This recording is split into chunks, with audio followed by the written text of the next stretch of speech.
Hi everyone. So, here's my tomatoes. Now we had a fairly good crop this year, and cucumbers.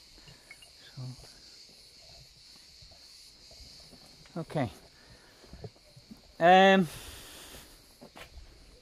So this week we had a message come through about rumours going on in Moria camp.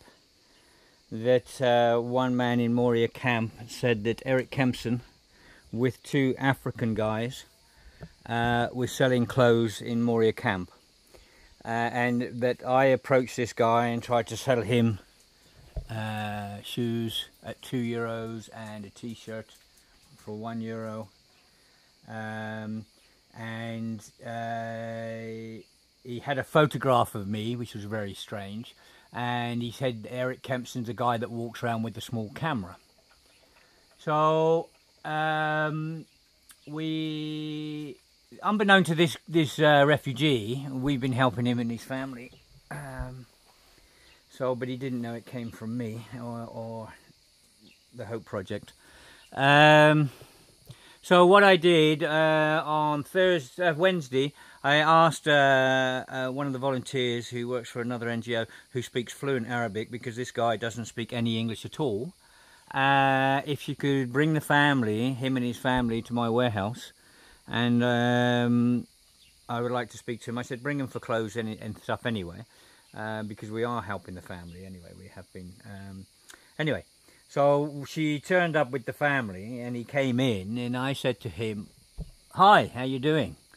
I said, and she's translated. I said, "My name's Eric Kempson." I said, "You said that I'm selling you clothes, and I was with two African guys, and I'm selling you stuff." And he said, "Oh, it was after you went past now. The two African guys that was with you came in." And I said, "Well, which guys was it?" And he said, "Oh," I said, "Describe them to me." So he said, "Well, one was tall he had no hair." And I said, "Well, I've had no one here that's tall with no hair working for me, because we have a lot of refugees working for us. So, that's what we believe in, that refugees should do all the work for themselves, have refugees helping refugees." So anyway, I got loads of photographs of all the volunteers and that, and I said, "Show me which ones they are on the photographs." And at the moment we're doing the art centre, so we got the portrait photographs of all the refugees, because we're going to paint them on the walls of all the people that have helped us, like a big thank you, in the art centre. So we're going to paint all the portraits, which we are doing now. Anyway, he couldn't identify any of them at all. And I said, "Look, you put out these allegations this week that we're up there." I said, "I haven't been to Moria for a long time, and you said it was me with two African guys." Anyway, he said, "Oh, it was 3-4 months ago." Now this is getting a bit silly and very, very suspicious. Anyway, the interpreter took him next door to the warehouse. I was in the art centre at the time, and took him next door to the warehouse. He said, "Take him next door, get them clothes, get them soap, get them everything they need and everything else." Anyway, when they went next door, they were getting all their clothes and stuff. She came back in, and I said, ask him what has gone down here. Ask him what's really gone on here, because this is very, very suspicious. Anyway, she asked him, and he said he didn't want to talk about it anymore. So anyway, this stinks big time. And I had a private conversation with someone, and they say to me, "Eric, there is a couple of NGOs here that really want to destroy you, and they would do their best to do it." Now, quite obviously, they needed an Arabic speaker to explain to this guy what they wanted him to say, or they were Arabic speakers themselves. There's 3 possibilities here of 3 different disgusting NGOs that you know, one has tried to destroy me already. He stood in my house and said he would fucking destroy me, and he said those exact words. And then he took a warehouse off of me. And 2 other groups that had the warehouse, and all he did was sign the paperwork and pay 1 month's rent. And it was a long-term project we'd set up. And after he ran out of rent, he got one more company from England to pay 1 more month, and then he closed the long-term project. And he won an award and everything for it from a Norwegian thing. This is one compulsive, disgusting liar. And there's a couple more. Another one who done some work for me on the medical centre, and another one that attacked me because I said something about superhero NGOs, and it wasn't about him. Anyway, they came in and attacked me big time because I said about the superhero NGOs coming in for 1 day and flying back out. It wasn't about him, it was about another Norwegian group that came in and came to my house for 9 minutes with a TV crew to film the boxes. Then they flew back out again, and they didn't really want to speak to me. So there is 3 possibilities here, but it's the low of the low. You know, this is a really low. It's disgusting. You know, I've seen so much go on. I've seen the corruption. I've shouted about it enough. It's absolutely disgusting what's going on here. You know, and the parties and the drinking. And I had a volunteer this week, and she was from Norway, and she went to work for another person, and she came and she didn't want to have any more to do with him, and that was one of these 3. And she came across to us, and she was chatting to us and everything else, and she said that she was in the restaurant, and she said she couldn't believe all the food these people are eating, and they're drawing, drinking and enjoying themselves, you know, night after night. And she said, I couldn't afford to do it, you know. I couldn't afford to do it. She said, I'm wondering to myself how they afford to do it. Anyway, there is the low of the low. I will get to the bottom of this one. And when I do, God help you. Because you're going to need his help. Because I will scream at the top of my voice at you disgusting people. You disgust me anyway, you know that. Anyway, I put a post on, and I've said this before, and I'll say it again, you know. Do not... You know, if you're a volunteer or you're someone that wants to help the refugees, do not give cash donations to anyone. Do not put donation money into private bank accounts. And if you do, make sure you ask them for the receipts and publish everything. Publish the whole amount on social media so people know that you gave them money, you know, and put it in their private bank accounts and what they were spending it on, etc.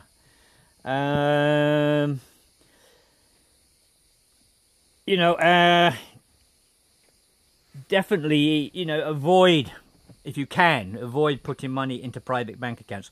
Every NGO registered, every NGO has an NGO for that bank, the bank account for that NGO.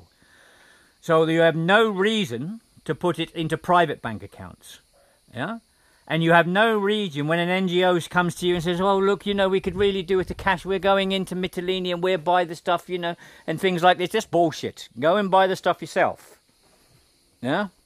I hear this story so many times, you know, and a lot of people, when they're leaving, flying out, they say, oh, I've got 200 euros left, 300 euros left. You know, I had a lady the other day, it was her last day, she offered me money, and I said, no. You know, we don't do that. You can go into Mytilene. Your flight's not till tomorrow. You can go into Mytilene and you buy stuff. Anyway, Philippa went with her and she bought a load of stuff. But a lot of NGOs, they are trying, you know, when they say, oh, can I write you a check or something else? And they say, no, give me the cash. Give me the cash. You know, if these people are genuine, everything has to go through the bank of their NGO. Everything. Yeah, the bank account of their NGO. From rent money, if you're renting an apartment for them or that, for everything, you know, it has to go through their NGO, and there should be receipts given to this constantly. Right. If you're a volunteer, I put this on, you are working for everyone, you should be transparent. No one should be hiding anything. Look at the money, what money they want from you. One of the biggest cons is the accommodation. I mean, this is a con been going back a few years, and I'm watching it constantly. One guy was charging 15 a night, and he had 15 people in there in a house, and it wasn't a really big house either. Anyway, but if you say you're charging volunteers €10 a night, and you have 10 volunteers living in a property, a rented property, you know, that works out for a 30-day month, sorry, that's €3,000 a month. Yeah, the average house to rent here on Lesvos is 250, 300 a month. Yeah, so if they got 10 people in that house, yeah, and say they've rented it for 300 a month, they're walking away with 2,700 in their back pocket.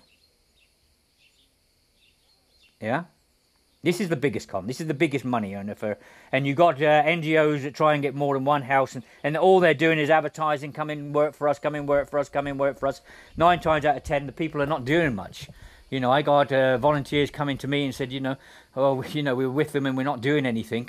Can we come and work for you? We want to do something. That's why we came here. Yeah. Because these disgusting NGOs are just advertising for just advertising for people to fill their accommodation so they can make a lot of money. Yeah. So if you are a volunteer, go and give them, tell them the money has to go into their NGO account so it can be traceable if you're renting. Okay. And not only that, basically, if they rent a bloody house like that, and if they had a big heart and they just want people here to come here and help, they would charge you €1 a night and they would still walk away with money in their pocket. Yeah? Charging you 10, 15 euros a night is disgusting. Absolutely disgusting. You have NGOs that are charging for T-shirts. The reason they have T-shirts is to advertise, so wherever they are, the advertisement is on their back and people will send donations to them. To charge you for the T-shirt is disgusting. You're advertising for them. That is disgusting also. And we've heard the thing about petrol. So you've come here to help with a big heart and everything else, and you're on Coast Watch or something, and you have to pay for the petrol running up and down helping refugees when they make all the money from donations from their NGO. That is disgusting. There's all these little cons that are constantly coming in for them to fill their bank accounts, not their own personal bank accounts. Yeah. So really, every NGO on this island should be transparent. I know one NGO that has 4 separate bank accounts. I know another one that has 3 separate bank accounts. I hear the story time and time and time again about the same receipts going different ways all the time. So if someone he shouts, I want to say I'm bringing in a container, I need 6,000 euros for a container to come in, he gets 4 or 5 people, different people to pay for the same container. You know? That's happened, believe me, time and time again. You know, this island's got a massive reputation for the disgusting, the corruption and what's going on here.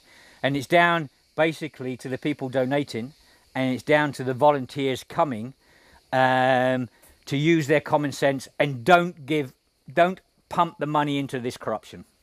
If the money stops going into these corrupt, disgusting people, they will finish and they will go somewhere else. They will leave. Yeah, you are not helping the refugees by giving money, cash money, to corrupt NGOs. Cash money to anyone. Don't give cash money to anyone. Go and spend it in the shops yourself. Take a refugee with you. If he wants a pair of shoes, go and buy him a pair, whatever. Yeah. Or go and see a good NGO, a warehouse, whatever, and say, what do you need? I'll go and get it for you. Yeah. But do not give it to these corrupt, disgusting people. You know, you've got loads of things with these people going on. Yeah, as I said, they charge you for petrol and everything else, you know. If you're a volunteer and you come, you know, you come in to help refugees, you come with a big heart. The last thing you want is to give money to some corrupt bastard who wants to stick it in his bank account, and the corrupt bastard that's driving around on donation money in big 4x4s and cars and everything else, on hire cars and things. It's absolutely disgusting, the waste of money, and they're partying most nights. Research the NGO you're going to work for, you know. You should not be paying. I know a lot of NGOs that you have to pay to come here to help. You know, you have to pay the NGO to come here. That is disgusting as well. That's as bad a con as it is the rented house one. You know, the rented accommodation. You know, you have to pay to come and use your heart. You're in Europe. You know, we're meant to have big hearts in Europe. You know, you don't pay someone else to come and help someone else. That's ridiculous. That's disgusting. Absolutely disgusting. You know, you're better off if you wanted to come to say, you know, oh, this NGO wanted to charge me 2,000 for 10 days or something like that. You're better off saying, look, I've got 2,000 in my pocket. Can I come over and buy a load of shoes and T-shirts for another NGO that's running a warehouse or something like that? And I'm sure they'll jump on it and say, oh, thank you very much. It's great of you to come and do that. Rather than waste and put it in these 2,000 just to come here and give it to an NGO. And it's disgusting. And some of the contracts you have to sign is so outrageous. They're unbelievable. You know, also look at the lifestyle of the people that you're coming to work for. You know, I say look at their cars, look at the way they're living. You'll find a lot of these NGOs that are putting you in accommodation for €10 a night with another 10 or 15, 20 other volunteers coming to work. They're living in a big house separate. They don't want to be anywhere near you. You know, it's, you know, this comes from the heart. And people that use a heart, we're all the same. You know, we like to help. And don't believe the sob stories. They have no money in there, this and that, or all the money I live on comes from my family, or you know, my family's rich and they look after me, and or everything is bullshit. All the money they're living on comes out of your pocket. It comes out of donation pockets. Yeah, you know, I've been accused time and time again because I don't take any money. I really don't, and nor does Philippa. But this is where I have a business. This is where I make money from. Yeah. This is my shop. I'm an artist. I spend as much time as I can helping refugees, and the rest of the time I'm working in the workshop making this, because I make it all, and the paintings and everything are mine. Yeah. So, you know, we're struggling, believe it or not. You know, I drive a little 3-cylinder Daewoo, you know, that's my car, which I own. It's about 20 years old. It needs a new pair of tyres at the moment, but we'll get there eventually. But then you see these people coming in and they're here for, I don't know, they come in with these big ideas, we're going to do this, and you watch them and they're in these big Jeeps and everything else with big thick tyres, hire cars, 80, 90 euros a day.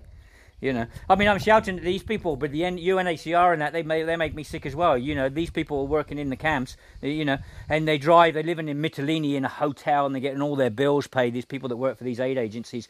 And you see them driving these big 4x4s as well. And they're driving from Mytilene to Moria, you know, where they work there for 8 hours or whatever a day. And These hire cars they're hiring are 80 euros a day each. Plus, yeah, these big bloody trucks and things they're driving to make themselves look big. But if they jumped on the bus, it cost them €1 to get there and €1 to get back. €2. You know, and that's what gets me with this whole situation. You know, people are giving donations to help refugees, and you have these disgusting NGOs and aid agencies thinking, well, I can get a 4x4 car, as one person said to me when he was driving a big gold ute, you know, and I said, this is disgusting, this is donation money, and he said, well, I want to drive this. Yeah, but it's not your money, it belongs to refugees. And this is why refugees after 3 years are still living in tents, because of this disgusting behaviour. Yeah? And the point is, as I've always said, this is like a big cake here. You have all these NGOs all got their name on a slice of cake. Yeah? So, and you have some really good ones, believe me. You have some really, really good NGOs, and you have some really people with some massive hearts that have been helping here a long time. Yeah? But these other disgusting ones are trying to destroy them so they have their slice of the cake. And if they can destroy 3 or 4 people, they have 3 or 4 slices of the cake. And what I mean by slices of the cake, donation money coming in to help refugees. So research, volunteers, please research. Donators, please research. Don't believe the bullshit. Look at them, research them, see where the money's going, make sure it's transparent. Anyone wants to look at me, you go to Prism, ask to look at the Hope Project, they will show you what I do. They will show you all the receipts I spend and everything, all the money I spend. Everything is open, everything is above board. You can check me out time and time again. Yeah, it's there, and I'm quite happy for you to do it. And any other NGO should be very, very happy for you to check them out and see where all the money's gone. Every single NGO should be the same. There shouldn't be one that isn't transparent. No one should be hiding stuff. Yeah. Okay. Okay. All the best, everyone. Bye.